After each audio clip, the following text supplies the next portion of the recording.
De retour dans Goul-en-Chemin, déjà la deuxième partie de l'émission, ça passe vite, ça file à une allure. Mais quand on s'amuse, c'est comme ça. Ah bah, non mais soutenez-moi s'il vous plaît parce que. Puis il fait tellement bon vivre sur ce plateau. Il fait tellement bon vivre, oui, on l'a appris. Ce sera notre futur second. Dès qu'on viendra sur les plateaux, on fera ça. Fait bon vivre en ça. Voilà, 17ème. Non, au Mans. J'adore le son de voix qu'il fait, il se fout de moi. Non, pas du tout, pas du tout. On dirait un petit peu quand même, mais bon, je veux pas foutre le bazar entre vous. On enchaîne avec une autre question. Oui, avec plaisir. Bon, alors. Accrochez-vous, hein. Vous le savez, en Sarthe, et dans de nombreux départements d'ailleurs en France, hein, le nombre de médecins généralistes décline fortement. C'est de plus en plus difficile d'avoir un rendez-vous chez le médecin. Mais à la Ferté-Bernard et dans ses environs, un projet innovant devrait bientôt voir le jour. À votre avis, quelle est l'idée des Fertois, Chéréens et Chérosiens, parce que du coup il y a tous les gens qui sont autour qui s'y sont planchés, puisque les environs de cette ville sont aussi concernés. Quelle est cette idée? Est-ce que ce ne serait pas une idée avec de la visio-médecine? Alors, il y a une partie de visio-médecine. Je savais que vous alliez nous donner des éléments de réponse, mais ça s'appellerait la télémédecine. Mais on va en reparler un petit peu après, parce qu'il y a déjà une autre idée qui est sortie. La médecine à distance, c'est ça? Alors oui, mais oubliez ça. C'est un pôle médical. Oui, c'est ça, ils vont... Non, c'est pas un pôle médical. Les médecins sans diplôme. Les médecins sans diplôme, c'est-à-dire 8 ans pour être médecin, pour dire vous avez un rhume, vous avez une diarrhée. Ah, il y a quelque chose qui va bien, on va chez le spécialiste, c'est bon, merci. Est-ce qu'il voudrait peut-être pas faire une sorte de test avec plutôt des infirmières qui pourraient jouer le rôle de médecin? Non. Est-ce que ils forment plusieurs personnes à être médecins et à pouvoir... Alors non, oubliez ce que tu viens de dire, il n'y a pas de formation en 4 jours. Le permis 1 euro par jour, c'est pour la voiture, ce ne sera pas pour les médecins généralistes, je vous rassure. Un regroupement, puis c'est la mairie qui va payer les médecins, non, j'en sais rien. Non, alors la Ferté-Bernard avait déjà expérimenté ça en salariant ses médecins, mais là c'est pas vraiment la solution, là c'est plus sur du durable. Enfin, il y a une idée de faire revenir quand même les médecins. La télémédecine ça va être une solution entre deux, mais c'est les faire revenir où? Ils vont faire un golf. À la Ferté-Bernard. Et là, tous les médecins vont arriver. Ils passeront du 3 trous ou 12 trous. Ça serait une ambiance. Non. Quelque chose de plus durable. De plus durable sur l'idée, c'est de faire quand même revenir des médecins. On sait que les médecins aujourd'hui vont tous repartir à la retraite très souvent et du coup ça va poser problème. Moi je veux bien être médecin, mais c'est 8 ans. Ils vont faire un kit médecin. C'est-à-dire ils vont arriver, ils vont leur donner leur blouse, il va y avoir le studio, le logement, ils fournissent tout, la voiture. Oui, ils font venir des médecins d'Europe. Non. Ça existe dans de nombreuses villes de faire venir des médecins de pays européens. Mais c'est un rapport avec la visio qu'on a dit tout à l'heure. Il y a un rapport avec ça, mais c'est une autre idée. Moi, je veux l'idée centrale. L'idée, c'est de faire revenir des gens. Donc, où est-ce qu'ils vont les chercher? Il faut donner du fric. Druide. C'est clair. Il y a du fric en jeu. La consultation est passée de 23 à 43 euros là-bas. Non. Ils vont faire en sorte que les gens soient plus malades. Des gens. Non. Bah non. Ils vont injecter des virus. Il y a plus de médecins. Ah oui. Bah non. Plus de maladies, plus de médecins. Mais les gens non, le problème, c'est qu'il y a moins de médecins. Donc, même s'il y avait plus de malades, il n'y aurait pas plus de médecins. Ils leur proposent quelque chose vraiment pour les séduire. Non. C'est-à-dire Vous avez jamais vu le film La Grande Séduction? C'est un film film canadien, c'est excellent. C'est La Grande Séduction, c'est pour justement séduire des médecins de venir sur une île où il y a personne. Peut-être un casting pour. Tu regarderas. D'accord. Pour le secrétaire médical, un truc comme ça, de façon. Je sais pas. Un casting de secrétaire médical. Oui, il va retrouver une attirance quelconque. Non, mais lui, il est parti dans le porno, je te le dis tout de suite. Et lui, il a déjà des images à Ferté-Bernard. Il fait vas-y, Martin, on va tourner. Allez, viens, j'ai une griffe. Regarde, j'y vais. 23 balles, c'est pas cher. Allez, on y va. N'importe quoi. Non, mais alors essayez de trouver une idée. Mais alors là, vraiment, je sais pas du tout. Non, je sais pas, mais c'est pour attirer des médecins. C'est bien. Mais comment? C'est bien en tout cas. C'est bien qu'ils essaient de faire quelque chose. Mais qu'est-ce qu'ils font? Pour les attirer. Où est-ce qu'on va chercher des médecins? Bah là, en ce moment, c'est à la fac de médecine. Alors, essayez de plancher là-dessus. Ils veulent faire une fac de médecine à Ferté-Bernard. Non, peut-être pas. Peut-être pas quand même. Non, mais. C'est-à-dire qu'ils vont... C'est un rapport avec l'hôpital de la Ferté aussi ou pas? Non. Ils font les sorties d'école pour choper? C'est bizarre de dire ça. Expliquez tout de suite ce que vous êtes en train de dire. Ils ont un panneau, venez à la Ferté, on a besoin de vous. Et voilà, les jeunes médecins se positionnent. Voilà. Alors on est un petit peu effectivement dans cette idée-là. Alors, sortie d'école, c'est ceux qui choisissent la Ferté à la sortie de la fac, ils ont quelque chose en plus. Non, en tout cas, ils vont chercher à la fac de médecine d'Angers des médecins en dernière année de médecine et de leur proposer d'être déjà médecin, donc ça réduit C'est plus 8 ans, c'est 7 ans, ça réduit d'1 an. Et ils sont déjà, pendant 1 an, médecins à la Ferté-Bernard, et ce sont les anciens médecins qui, eux, partaient en retraite, qui vont les parrainer, les coacher, et qui vont leur donner les dernières... la dernière année. En cabinet directement. Un parrainage, une sorte de parrainage... Voilà, transgénérationnel, où on permet aux médecins... Sans vouloir être violent, on est d'accord que 8 ans pour médecin généraliste, maintenant c'est peut-être un peu beaucoup. Parce que dans le temps, autant vraiment, c'était des vrais médecins. Il n'y avait pas d'ostéopathe, il n'y avait pas de promptologue, il n'y avait pas de tout ça. Le mec était calé sur toutes les maladies possibles et imaginables. Oui. Là maintenant, il t'arrive un pet de travers en dehors d'une grippe et d'une diarrhée, tu vas au spécialiste. Direct, tu vas chez un confrère qui va s'acheter une BM grâce à toi, et c'est tout. Non mais est-ce qu'on est réaliste? Moi, à chaque fois que j'ai autre chose que vous qui êtes dans le médical. Non, c'est vrai que...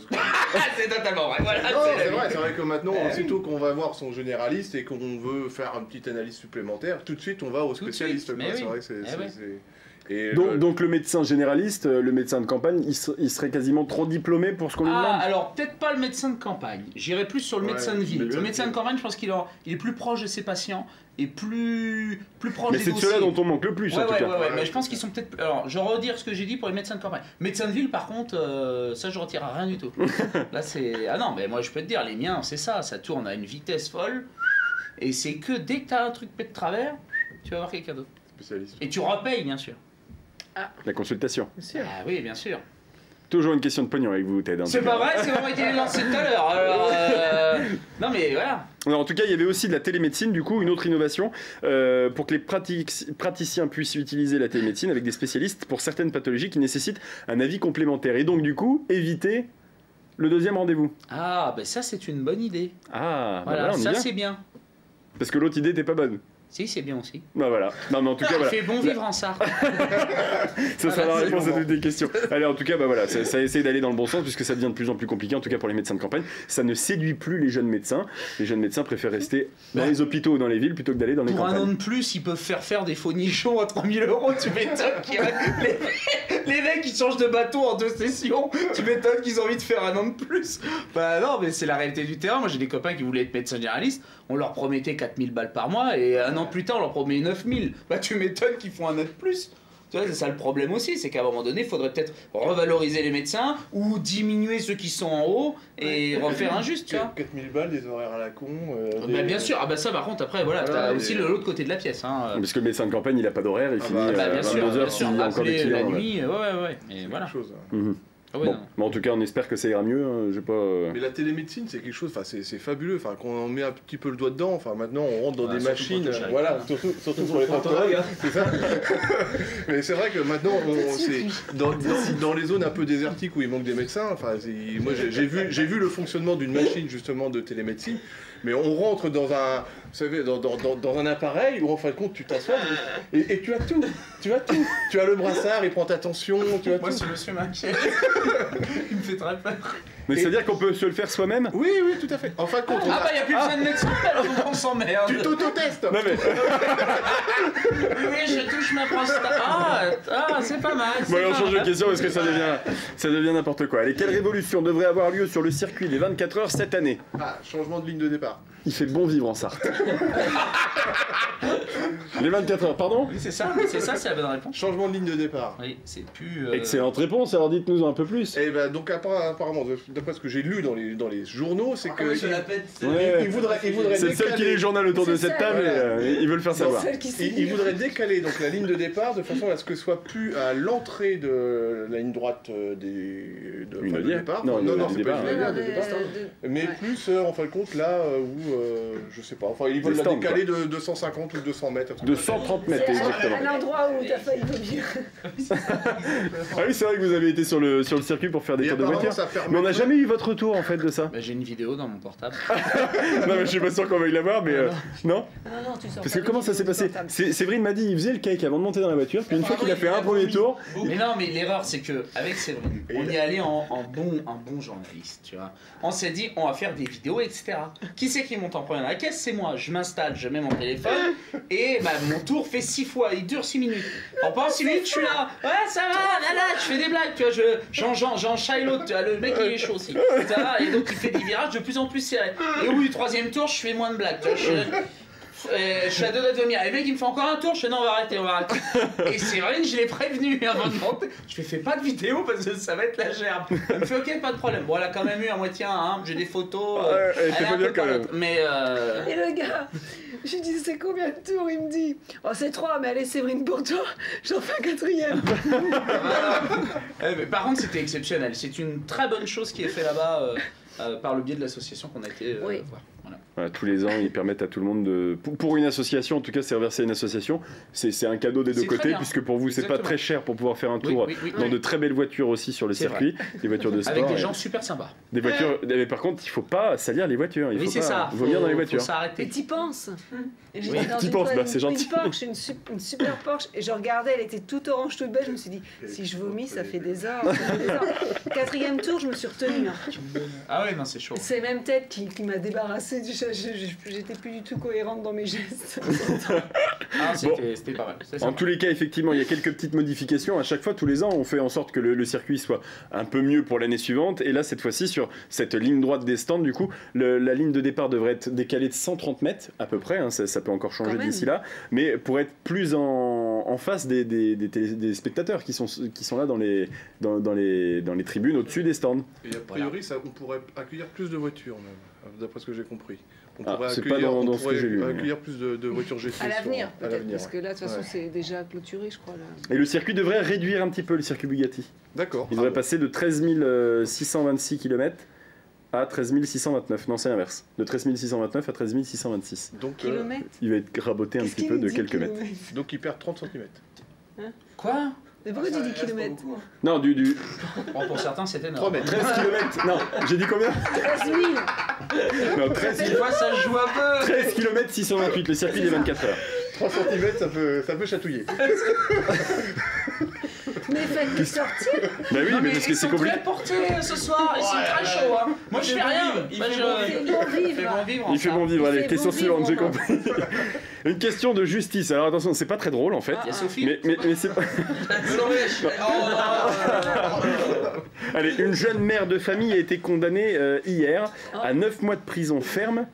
Mais pourquoi? Ouais, c'est horrible. Ah, c'est pas Elle a mordu son fils. Ouais. Elle a mordu son fils. Alors ça, par contre, vous êtes au courant. Mais où est-ce qu'elle a mordu son fils? À l'oreille. Ah, ça. À l'oreille. Excellente réponse. N'hésitez pas à parler plus fort quand vous avez une réponse à donner. À l'oreille. Alors, bah, expliquez-nous. Vous avez l'air d'être au courant de l'histoire. J'ai lu les journaux. Non, mais je vois ça. Il nous prend trop pour L'intello du groupe, celui-là. C'est vrai qu'apparemment c'est une jeune femme qui était ivre et qui s'est un petit peu vengée sur son enfant et qui l'a mordu au sang à l'oreille et donc c'est passé en justice et elle a été condamnée. À 9 mois de prison ferme, effectivement. 9 mois de prison ferme. Parce qu'il, en plus, je savais même pas que j'avais la raison. Parce qu'il avait eu le malheur de faire un gâteau, de manger un gâteau, mais qu'il n'avait pas terminé. Ah ouais. Le gâteau. Ah ouais. Mais le pire c'est qu'elle a pas fini. Le pire c'est qu'elle a pas fini l'oreille. Bon, il avait seulement 13 ans. Mais bon, tu vois, c'est délicat. Il y a des affaires. 13 ans, ouais. Il y a des affaires plus graves que ça qui sont été jugées en Sarthe, entre autres des questions de pédophilie, et qui ont pris moins de 9 ans. 9 mois, putain, 9 mois ferme, tu vois.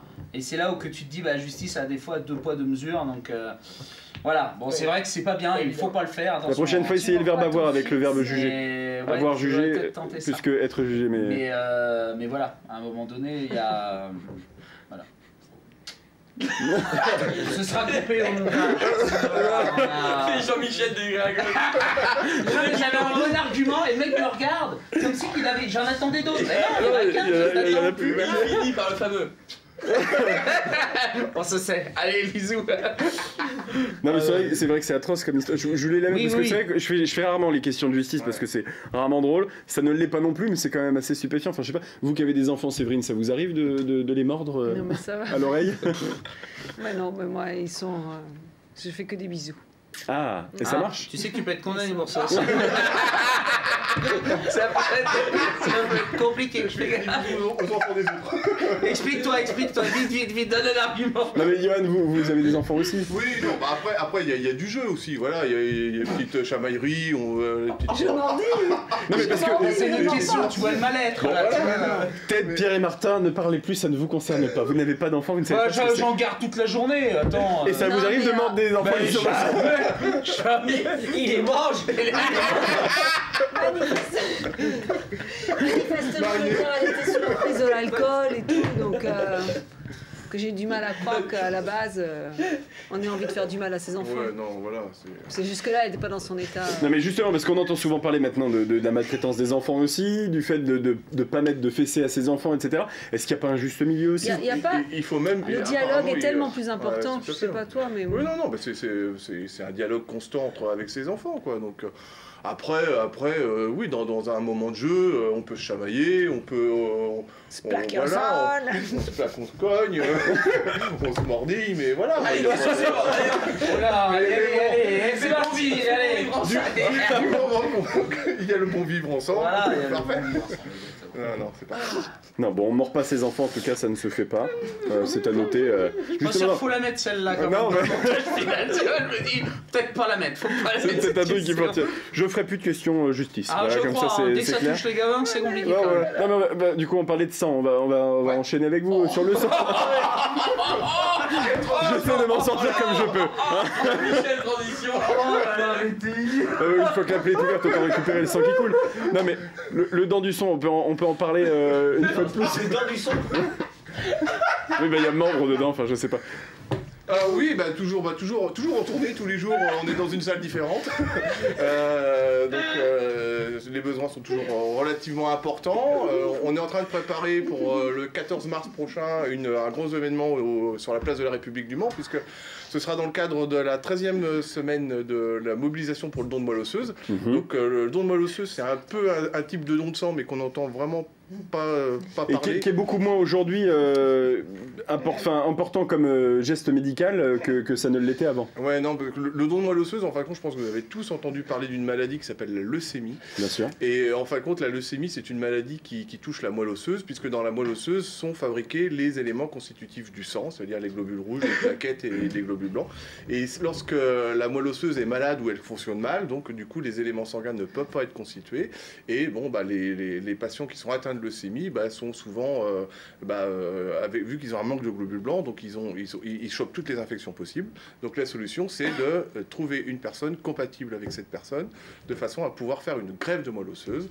Et la problématique qu'il y a, c'est que c'est simple, parce qu'il n'y a qu'une seule solution, c'est la greffe de moelle osseuse, mais c'est très compliqué, parce que la compatibilisation entre le donneur et le malade, il est d'une chance sur 1 million. Donc on a une chance sur 1 million d'être compatible avec une personne. Donc le but du jeu, c'est d'essayer d'avoir le maximum de donneurs possible, de façon à ce qu'on ait un panel représentatif de toute la population et d'essayer de trouver le donneur qui peut sauver la vie de ce malade.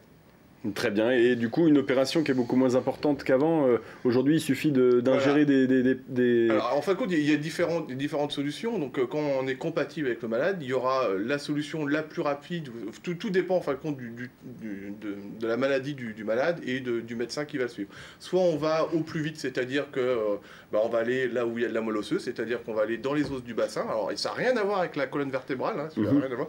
On va aller dans les os du bassin pour aller, c'est là où il y a la moelle osseuse, donc on va ponctionner la moelle osseuse. Donc on va faire une intervention auprès du donneur, on va l'hospitaliser, une anesthésie générale, et il ressort le soir, la moelle osseuse est prélevée et sera après injectée au malade. Mais c'est-à-dire que c'est un peu plus impressionnant qu'un simple don de sang, et c'est peut-être aussi pour ça qu'il y a moins de donneurs. C'est ça qui est le point impressionnant, mais simplement c'est qu'on est obligé de parler des deux méthodes, donc cette méthode-là et la deuxième méthode. Donc la deuxième méthode, en fin de compte, c'est, on va dire que le malade a un petit peu le temps devant lui, donc on va donner des médicaments à la personne qui est compatible. Au donneur, oui. Au donneur. Les médicaments vont faire fabriquer de la moelle osseuse, donc des cellules souches. Les cellules souches vont être récupérées comme une prise de sang, vont être traitées, et après ce sang va être injectés donc aux malades. Et là, dans ces cas-là, beaucoup plus simplement qu'une Voilà. qu'une opération avec, Voilà. Là, avec c'est- une anesthésie Voilà, générale. tout à fait. Donc il faut qu'on arrive à communiquer dessus. Il faut savoir qu'en Allemagne, ils ont 4 millions de volontaires. Nous, en France, on est à 250 000. Donc il y a vraiment un gros travail à faire sur l'information du don de moelle osseuse. Malheureusement, il y a de plus en plus de patients qui sont atteints de leucémie ou de maladies de la moelle osseuse.